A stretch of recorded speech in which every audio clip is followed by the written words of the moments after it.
जय हिंद विद्यार्थी मित्रांनो, आजच्या व्हिडिओमध्ये आपण चर्चा करणार आहोत महाराष्ट्र पोलीस भरती म्हणजे जे 33,000 पदाचे महाराष्ट्र पोलीस भरती जे खाली आहेत त्या पदावर आपण चर्चा करणार आहोत। खूपशा मुलांच्या मनामध्ये हे संभ्रम आहे की भरती कधी निघणार आणि काय होणार, भरतीची प्रोसेस काय होणार, खरंच भरती निघणार की नाही, असे जे प्रश्न आहेत त्याच्यावर आज चर्चा करणार आहोत। तर व्हिडिओ शेवटपर्यंत पहा आणि जर तुम्ही आमच्या चॅनलला जर नवीन असाल तर आमच्या चॅनलला सबस्क्राईब करा आणि वर जे बेल आयकॉन आहे त्याला क्लिक करा। तर पहिला प्रश्न असा आहे की आपली भरती निघणार की नाही। तर पहा मित्रांनो, भरती तर निघणारच आहे, कारण सरकारने सांगितलेले आहे की 33,000 पद आपले खाली आहे, ते भरती निघणार आहे आणि त्यांच्यामध्ये 16.6% जो वाटा आहे तो मुलींचा आहे, म्हणजे महिलांचा आहे।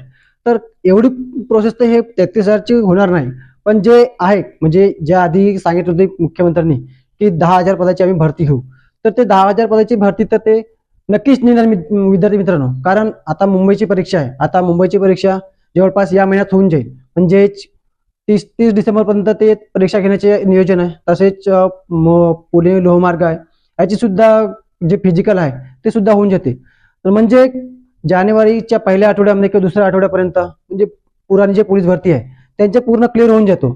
तर मग नवीन भरतीचा मार्ग मोकळा होऊन जातो आपल्याला। तर नवीन भरतीमध्ये कसं काय राहणार, आता जे नवीन मंत्रिमंडळ बसलेलं आहे ते नवीन मंत्रिमंडळ सुद्धा आता बसून जाते आणि ते झाल्यानंतर खरंच भरती निघणार की नाही, कारण भरती निघायचे म्हणलं तर मंत्र्यांनी सांगितलं पाहिजे की भरती निघत आहे म्हणून, आणि ते सांगितलेलं आहे। वर्तमानपत्रातील न्यूज आहे की 33,000 पद निघणार आहे म्हणून। 33,000 नाही पण 10,000 निघेल, तर त्यासाठी आपण तयार आहोत की नाही, आपण तयार राहिलं पाहिजे। कारण भरती आज जरी निघली तरी आपण तयार आहोत काय त्याच्यासाठी, तर आपण त्यासाठी काय करायला पाहिजे। तर मित्रांनो, जर आजही भरती निघली आपण, तर उद्या आपण भरतीसाठी तयार आहोत का, याचे हा एक मोठा प्रश्न आहे। तर याच्यासाठी आपण काय करायला पाहिजे, म्हणजे आपल्या महाराष्ट्र पोलीस भरतीमध्ये काय इव्हेंट असतात। तर आपल्या महाराष्ट्र पोलीस भरतीमध्ये 3 इव्हेंट असतात। एक असते 1600 मीटर, जे आपल्याला 5 मिनिट आणि 10 सेकंडच्या आतमध्ये मारावं लागते, ते असते 20 मार्काची। त्याच्यानंतर असतो आपला शॉर्टपुट म्हणजे गोळाफेक, हा आपला 15 मार्काचा असतो आणि हा मुलींसाठी अलग असतो, मुलांसाठी अलग असतो। त्याच्यानंतर असते आपली 100 मीटर, त्याच्यासाठी सुद्धा मुलींसाठी टायमिंग अलग असते आणि मुलांसाठी अलग असतो।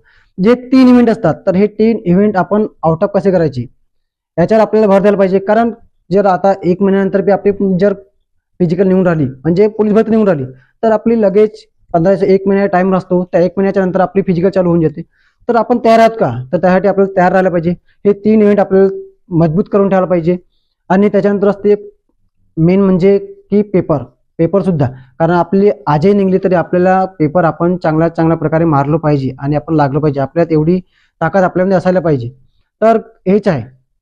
तर पहा मित्रांनो, मेहनत तर सगळेच करतात, पण लागतो तोच जो मेहनतीने म्हणजे जिद्द आणि चिकाटीने जो अभ्यास करतो किंवा जो मेहनतीने परिश्रम घेऊन रोज फिजिकलला जातो, सकाळ संध्याकाळ फिजिकल मारतो, अभ्यास बरोबर करतो, सगळं बरोबर करतो, तोच विद्यार्थी यश मिळवतो आणि तोच पोलीस भरतीमध्ये लागतो।